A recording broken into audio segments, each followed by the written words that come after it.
पतपेढी निवडणुकीचा वाद विकोपाला गेला। पालघरमध्ये दोन गट एकमेकांमध्ये भिडलेले आहेत। पतपेढी निवडणुकीचा वाद पेटलेला आहे आणि याच मारहाणीचा व्हिडिओ सध्या समोर आलेला आहे। पालघरमध्ये दोन गटांमध्ये जोरदार हाणामारी झालेली आहे। पतपेढी निवडणुकीचा वाद पेटला। या संदर्भामध्ये पुन्हा एकदा आपण जाऊयात। आमचे प्रतिनिधी विनायक पवार आपल्या सोबत आहेत। विनायक, या वादानंतर या हाणामारीनंतर पोलीस ठाण्यामध्ये कोणत्या प्रकारचा गुन्हा दाखल झालाय का आणि पोलिसांकडून कशा पद्धतीने तपास सुरू आहे? सिद्धेश, नक्कीच या हाणामारीमध्ये 4 जण गंभीर जखमी आहेत।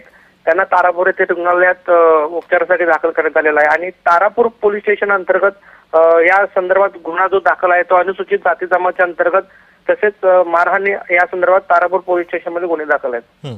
आणि विनायक जो आहे तो बोला पुढील तपास जो आहे तो तारापूर पोलीस स्टेशन करत आहे।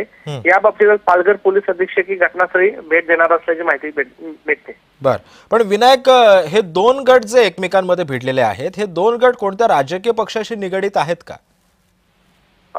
सध्या तरी तशी माहिती नाहीये, परंतु जी साने गुरुजी कोऑपरेटिव्ह सोसायटी आहे यांच्यामध्ये सभासदांनी जे आता जे नव्याने उमेदवार जे उभे होते त्यांच्यामध्ये हा वाद जो आहे तो झाला आहे। हा वाद 2 दिवसापूर्वीच या अंतर्गत चर्चा चालू होती की हा वाद होण्याची शक्यता आहे, परंतु एवढा मोठ्या प्रमाणात जो मारामारीचा प्रकार आहे तो समोर येईल असं त्या संबंधित निवडणूक अधिकाऱ्यांच्याही लक्षात आलं नव्हतं। बरं, नक्कीच धन्यवाद विनायक, तुम्ही दिलेल्या अधिक माहितीबद्दल।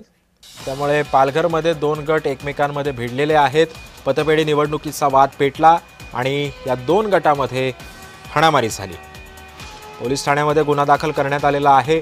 पतपेढी निवडणुकीचा वाद विकोपाला गेला आणि हे दोन गट आपापसामध्ये भिडले। हा व्हिडिओ सोशल मीडियावर व्हायरल झालेला आहे।